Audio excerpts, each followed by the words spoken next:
ক্ষত্রিয়র সেনাপতি দৈত্যপতি ভাবিছিল ভাবিছিল দানবর গৌরব চিরদিন রাখি মতো কিন্তু কিন্তু অকস্মাতে জোয়ারাতে দেখিবই একতে বিস্ময় হপন না জানো না জানো অসম্ভূতে কি হরি জাননি প্রধানের মুখ স্বপন নহয় হতা দাদা এ হব পারে কোন বদলর বদলামি নতো হব পারে কিবা চিন্তার ভ্রম আপোনাৰ তথাপি তো নবযুময় নিয়তির পরিহাস ভাবিছিল ভাবিছিল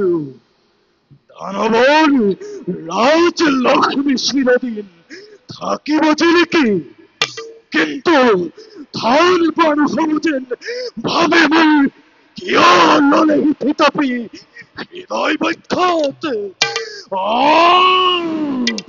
নাই অসম্ভব এক সত্রী এক সত্রী সম্রাটময় দানব রাজ্য গুরুর শরণে বাধ্য অর্ঘদি পুনর মধিম গুরুক যে বিশ্বজয়ের সপ্তমূল হবনে প্রাণ আর হলে প্রয়োজন বিচারিম বিচারিম ধরিত্রী বক্ষতে রক্ত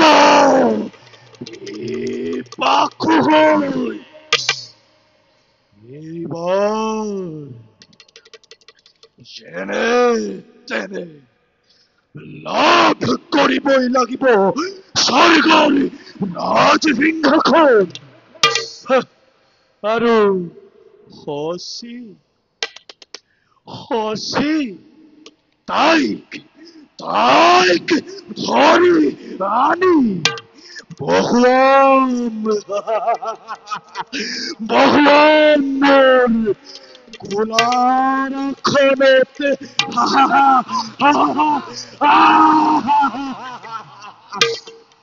বেশ কথা দৈত্যপতি স্বর্গপদ আমারি শির বঞ্চিত ফল এইবার ওইবার আক্রমণ করে সেই দেবতাকে কার হিলাই ইন্দ্র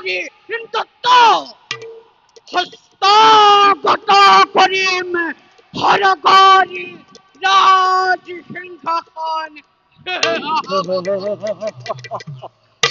গতিকে পলমৰি নেদেখ কাৰণ অবিলম্বে যাত্ৰা কৰি স্বৰ্গপুৰত দানৱৰ জয় ধৈৰ্যম ৰথে ৰথি হাই হস্তে সকলো সাজু কৰি ৰাখিছো আপোন স্থানত। নিশ্চয় সুখী হলো মই তোমার কথা। জানো জানো মই তুমি মোর অতীন্দ্র প্রহরী। ফুল জাতি জং ভাল তরোয়াল সকলটি রথ ভরাই লবা চেতনায়। শুনা সকলো, প্ৰথমতে কোৱা মোক ৰাজ্যৰ সংবাদ, আৰু কোৱা মোক আছে যদি কিবা বিশেষ বাতৰি। নাই কোনো বিশেষ বাতৰি। ৰাজ্যত সকলোৱে শান্তিৰে কৰিছে কালযাপন। ঘটা নাই কোনো প্ৰান্তত অসূয়াবৃত্তি। ৰাজঘাট প্ৰজাঘাটে ঘটা নাই কোনো অঘটন। সকলো আহি সময়মতে কৰ কাটাৰবোৰ কৰিছে আদায়। মহাৰাজ আপোনাৰ ভাতৃ ইতিমধ্যে সকলো ৰাজ ভঁৰালত ৰাখিছে যতনাই।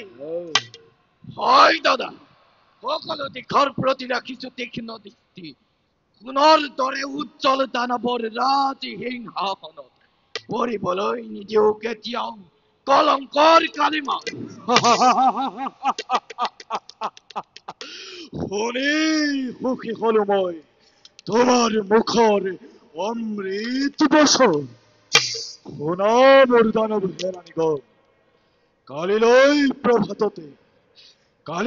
প্ৰভাততে যাত্ৰা কৰিম মই আৰাধনাৰ হেতু গিৰি শিখৰে।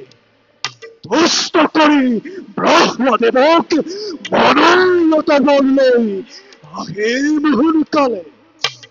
ত্ৰিলোক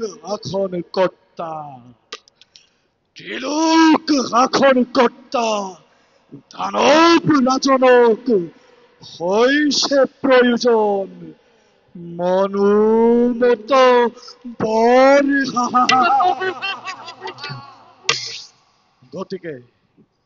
গতিকে মই নহাৰ পৰ্যন্ত ৰাজ্যৰ সকলো দায়িত্ব ভাতৃ আৰু সেনাপতিৰ ওপৰত কৰিলো ন্যস্ত।